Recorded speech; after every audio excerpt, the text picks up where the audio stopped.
Hi, welcome to Highland Homesteading. Today we are actually on vacation when I will be posting this, so you'll see this when we're up in Yellowstone, but we are getting ready to head out, and so that means we have to roast coffee, we have to get all of our potted plants irrigated and test all of our irrigation, make sure the chickens are basically all automated so that our house sitter doesn't have too much to do. So come on, come with me, let's take a look.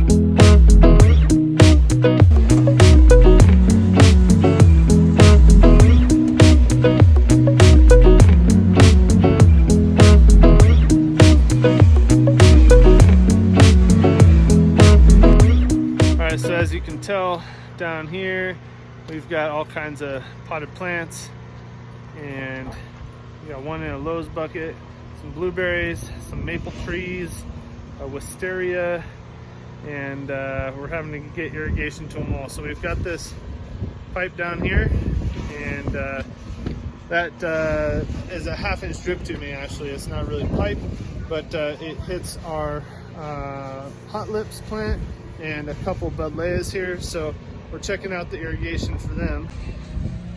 So that drip tubing comes along here, and we have these little flag emitters just directly in there. This is I think it's a 4 gallon per hour, 6 liter per hour. I might have that wrong, but puts out a whole lot of water all at once. So we got a few different of these T's for the 1/4-inch tubing. So you can see here, this is a little piece of soaker hose that's leaking out, but anyway, these are all going to this wisteria one. You can see I got splitter on that one, and it's going to split and go to both that wisteria and one of these maple trees that our friends Kim and Tony gave us, who live in Chino Valley, just a little bit north of where we are.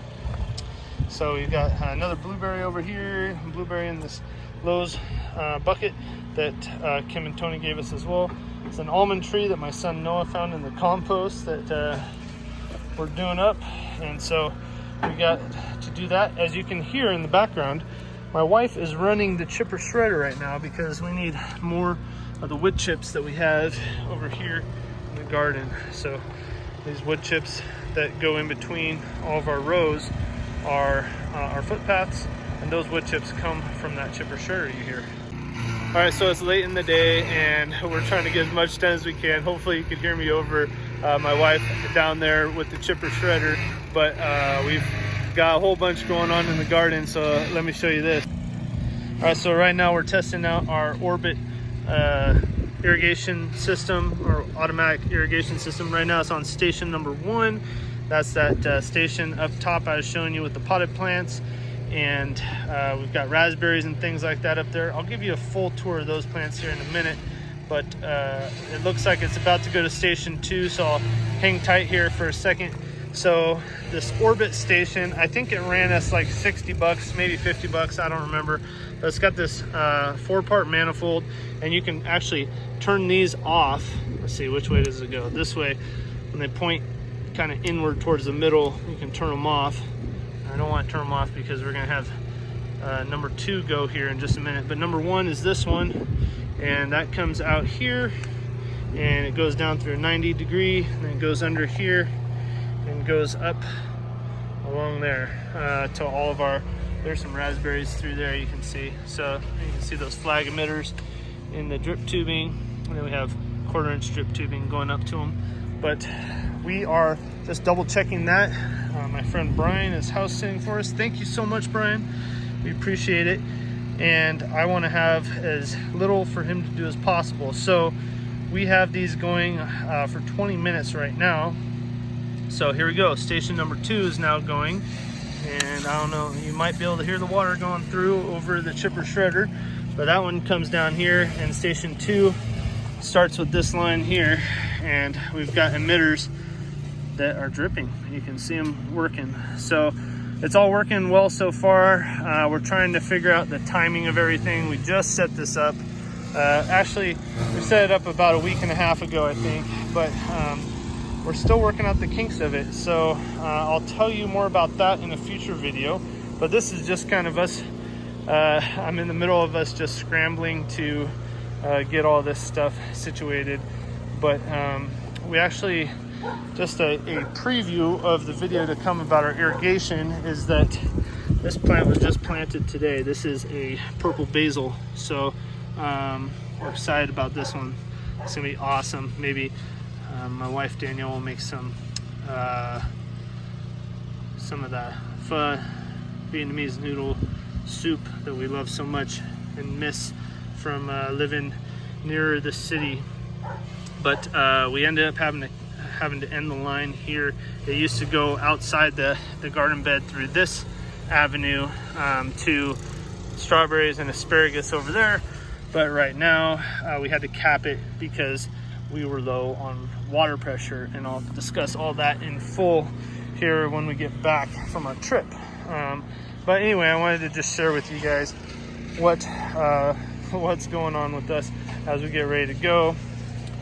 My wife has been planting a whole lot of plants that she just bought to fill up the rest of the garden. Hopefully that works out well for us. But lots of peppers are in. I love serrano peppers. Those are my favorite.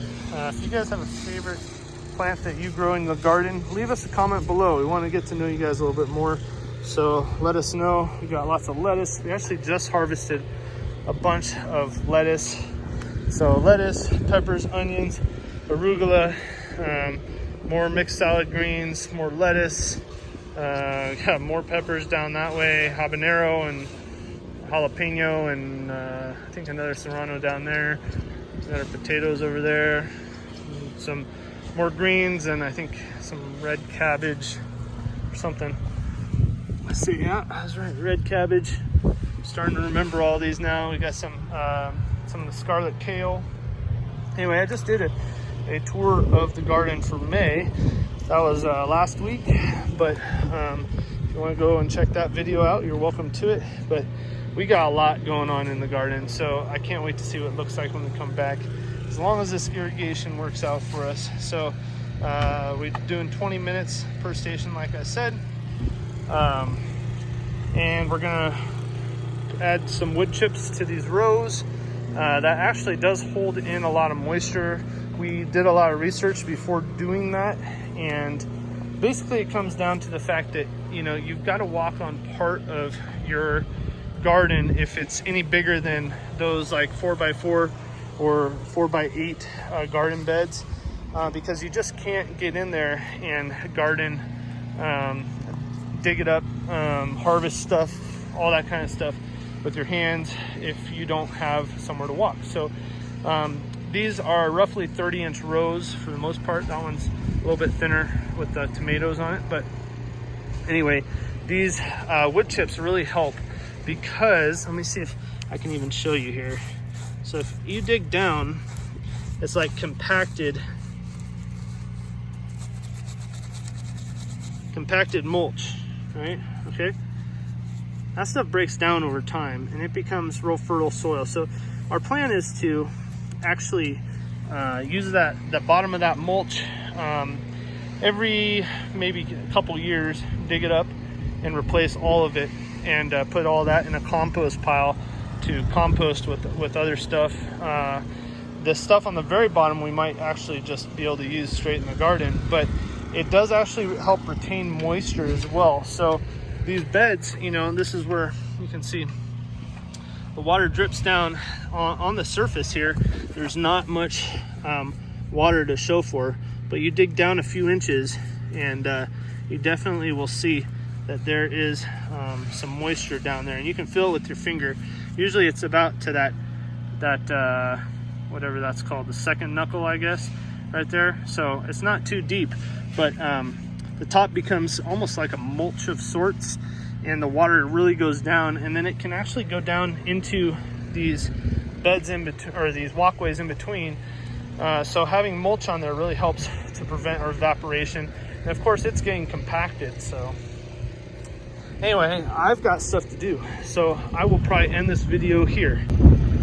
All right, well, I'm Nick from Highland Homesteading. Thank you so much for watching. We got the wind blowing, I got something in my eye, but I'm doing good. Can't wait for our vacation that we're going on as you guys watch this, actually. So pray for us for safe travel mercies. I know there's lots of you out there who are prayer warriors, and we just really thank you guys all for watching and supporting our channel and subscribing. If you haven't subscribed, consider doing so. It doesn't cost you anything, but it really helps us out. So click that subscribe button down below and click the bell so you get notified when we upload new video and give you updates on our garden. But I'm Nick from Highland Homesteading. Thank you so much for watching. We really appreciate all your views and all the support, any comments you give us, and of course when you pray for us when we're out on the road like we are right now, and just in general too. We could always use your prayers. So thank you for all that. God bless, and we'll see you on the next one.